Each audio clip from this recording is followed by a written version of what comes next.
What's up, people? Welcome back to Rebranding Safety. Today it's the Rebranding Safety show. That's what we're calling it now. Let's jump into the intro and I'll tell you some more about it.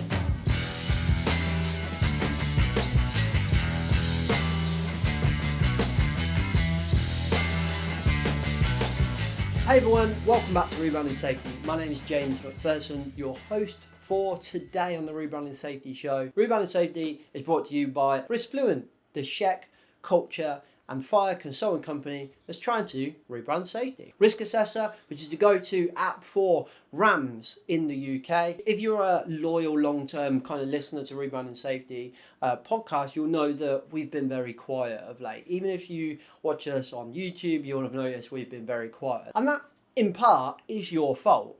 Because you're so loyal, when we started the consulting business, RiskFluent, we got really busy really quick, and it's been like 2 years. We're coming up to the end of our second year.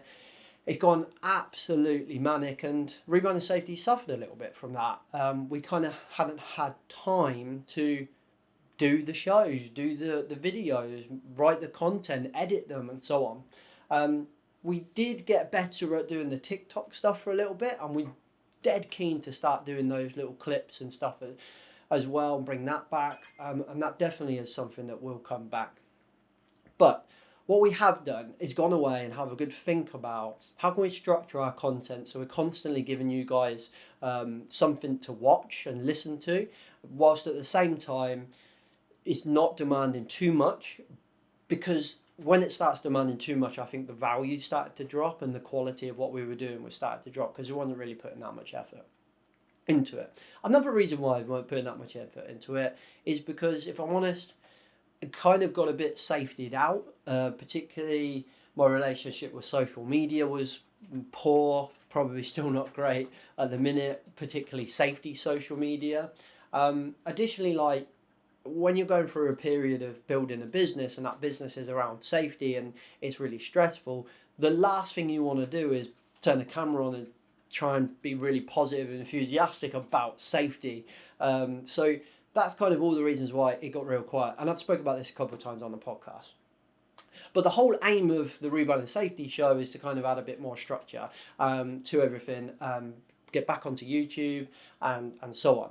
And YouTube is going to be our primary focus. We're still going to keep putting out the audio only version. We're going to target YouTube as our place to grow, but the podcast is still a massive important part of what we're doing. So there'll still be a podcast episode that comes out. So what's that structure look like? So this is what we're going to call the Rebranding Safety show going forward. And we're going to do this once a month. And now this is going to be a audio and video kind of show. And it's either going to be me talking about some things on my own, or it's going to be me and someone else from the RiskFluent team. So we have recruited someone in RiskFluent. I'm really keen to get them a part of Rebranding Safety. They're also really keen to get part of Rebranding Safety. And if you are a listener of the podcast, you know who they are. If you're part of the kind of Rebranding Safety, Health and Safety Network community, you definitely know who this person is. Also, I'll have mentioned, Sherry over the years. She's a massive part of Rebranding Safety, has been for a very long time. She's a huge part of RiskFluent, and I'm really keen for her to get involved and come on the show. Not sure she's quite keen to do it. However, I think that would be really cool if we could have kind of the RiskFluent team kind of chewing the fat on some things. And discussing bits and bobs and having the Rebranding Safety show at the different couple of personalities in there. I think it would be a really nice dynamic. So the long-term aim is to turn this more into a show, so to speak. Something that you can go to as kind of you would match of the day, but for safety, but also nowhere near as big a budget as match of the day.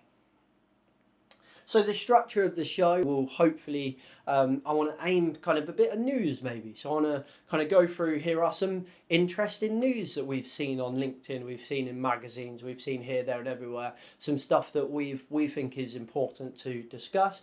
And then I want to kind of go into any news about the businesses, Risk Fluent, Risk Assessor. If I can touch on those, it won't be an advert. If it gives value and I think it's helpful to you, we'll say it, but it won't be an advert. So you'll still get value out of this episode. And then finally, I want to finish off with kind of an in-depth discussion. So if that's just me, it's just going to be me giving my opinion on something or discussing something like the podcast has been for a long time. If it's me and insert name of new team member here, we'll be discussing something through. If it's me and Sherry, if it's all three of us, we'll all just be discussing and throwing our opinions out. That's where I think the Rebranding Safety show has got some real potential to be something really cool, really interesting, and maybe something actually quite new to the safety profession. Not a panel, it's not a webinar, it's just 1, 2, 3 people just having a chat about something they saw in the last month. So we're going to do that once a month.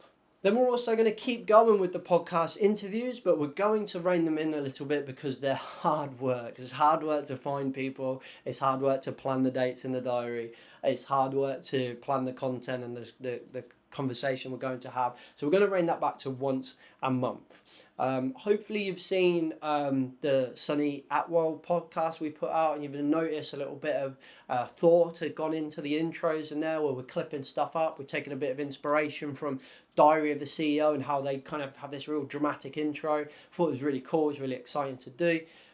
So we kind of got that, and the focus there is going to be what it always has been on Rebranding Safety, where we are just literally me and someone else just talking about something on the podcast. So that's staying, and we're going to do that once a month. So from a podcast, if you're an audio owner listener, you're still going to get 2 pieces of content a month, which will be the Rebranding Safety show and an interview. So you're still going to get those 2 pieces of content, which, to be honest, over the last 6 months is more than what you've probably had in the last 6 months. Then on the YouTube side of things, we're going to look at having a tips video, like we maybe not call it a tips video because that's going to go wrong, isn't it? Come up with a new name, but a video where we talk about something, we give you some advice, a talking head style video. So it could be culture, it could be fire, it could be safety, it could be anything. We just recorded a video on PPE for a health and safety consultant. So any kind of top tips that we would have for you will be in there, ranging from technical all the way through to kind of the more transformational stuff. Then we're going to try and work in some kind of vlog style videos. So once a month, I want to try and do kind of a week in the life of a consultant, health and safety professional, because I want you to come on the journey with us. We're building Risk Fluent, so it'll be very much as I can, bringing you along to some of the stuff that we do. It's challenging because we've done a few and we've recorded a few and we're editing them and we're going to get them out soon, at the time of recording this anyway. It can be a bit challenging because sometimes people are not comfortable with the safety guy bringing a big camera on. So we're thinking of clever ways of how to do that. But ultimately vlogging is always something I've really wanted to do. It's always been something that it was the reason I started kind of YouTubing. I've watched Casey Neistat all the time and I thought, wow, this is cool. Wouldn't it be cool if we did this?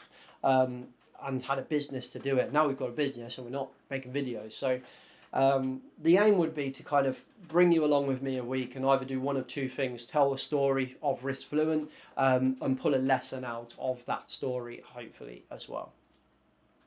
So throughout the month, you're going to have the Rebranding Safety show once a month. You're going to have a technical transformational tips video once a month. You're going to have a podcast interview once a month. Then you're going to have a vlog once a month. And then out of all of that, we are going to attempt, I'm not promising anything, but we are going to attempt to make cuts and clips to be able to share on social media as well. As you can imagine, all of this stuff is very hard, so we're trying to streamline it to work smoother with the running of the businesses. Just lastly, I wanted to kind of give you a bit of news, but give you a bit of news about Risk Fluent and Risk Assessor. So you might have seen on LinkedIn and stuff, and I've mentioned it today, Risk Assessor, a couple of times. But what is it? What happened there? How did all of a sudden Risk Fluent get involved with an app company and so on? And it's been a real interesting kind of journey, especially for me over my career.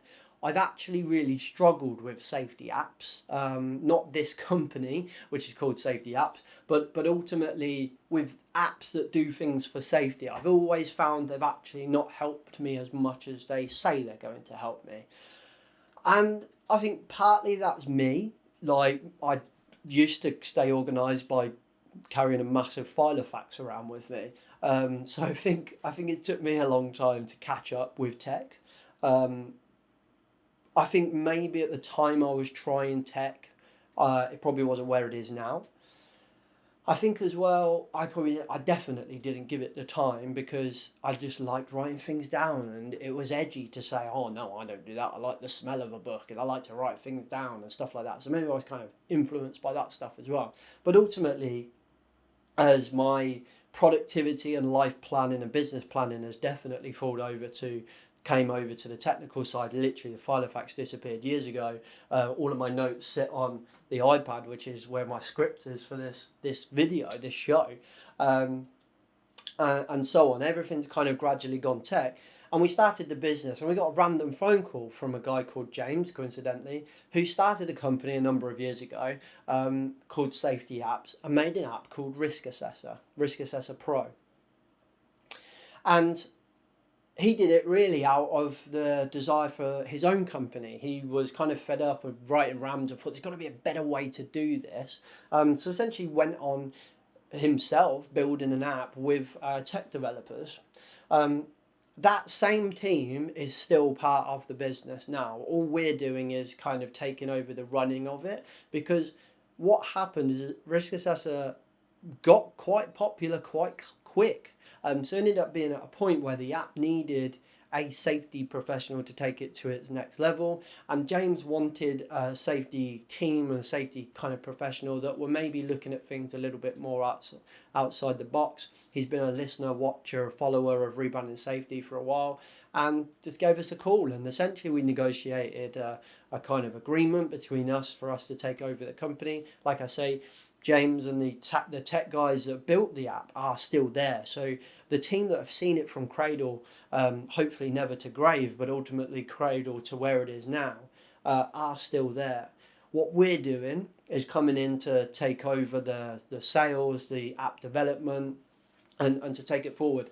And it kind of transformed me on safety apps, because I had in my head, I need to get into tech, and I want the company to get into tech, and I want us to, it's clearly the future, and I need to open my mind to it. And then this all happened, and it happened really quickly, and I was like, the answer is clearly yes, but I need to do some work on myself about it.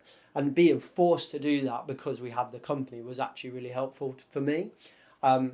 And I've kind of had my eyes open to it, in that we're doing a webinar this week. So I'm recording this on Tuesday, and then on Thursday this week, which is week commencing, well, it doesn't matter because you're already, I'd have already done it anyway.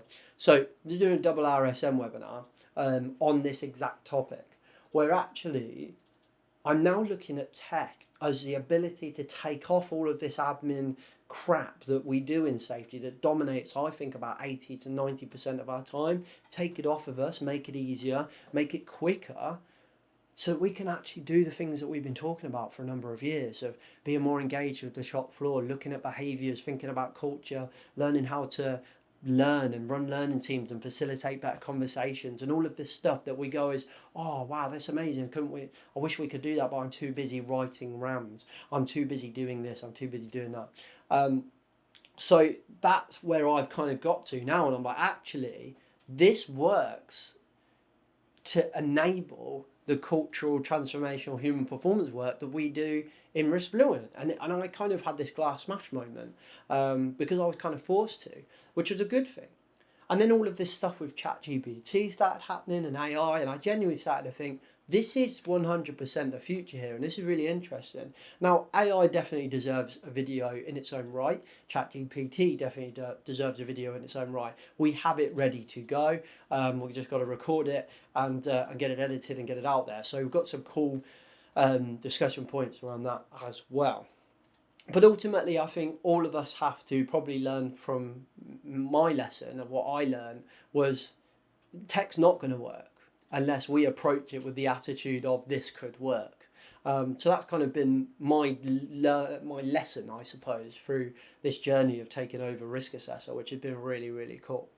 And whilst all of this has been going on, Risk Fluent's gone absolutely mad as well, and the consultant side of the business has gone really, really busy. So the next Rebranding Safety show that you will see will be me and this new team member. So this person's coming on, they're going to be the senior partner of Risk Fluent. Why did we call it a senior partner? It was actually that person's original idea, and we kind of took it a little bit further, but we really like the idea of matching to kind of law firms and modern consultancies in America and stuff like that as a little bit of a symbol of we're doing things a little bit differently. So I kind of like that. Also, this person, once you meet them, you'll immediately know they're not just a consultant. They're a big part of the business, from both the business development phase stage and then also the actual consulting as well. So the next show, Rebranding Safety audience, will be the first ones. You'll get the exclusive on who is the senior partner at Risk Fluent. You have been a huge part of the growth of all of this stuff. Risk Fluent, Risk Assessor, the Health and Safety Network, which I haven't spoken about much today, but will definitely get more time and airtime on the Rebranding Safety show going forward. If we hadn't kind of started Rebranding Safety like 5-6 years ago, and the audience of what apparently 19,000 people, according to some podcast consultant, that we've got that listen to us and watch us regularly, none of this would have happened. So I thought it was really important that such a big part of the business is announcing that we've employed someone. You deserve to be on Rebranding Safety show first. So thank you very much, all of you, for listening. Apologies, we've been quiet for a long time. Thank you very much for watching, supporting, liking, sharing, whatever it is you do to support us, buying merch, whatever. We appreciate it. And thank you very, very much. And I look forward to making more videos, more shows, more TikToks, more whatever for you guys, and get back to consistent video content production. I'll catch you next week. Safe.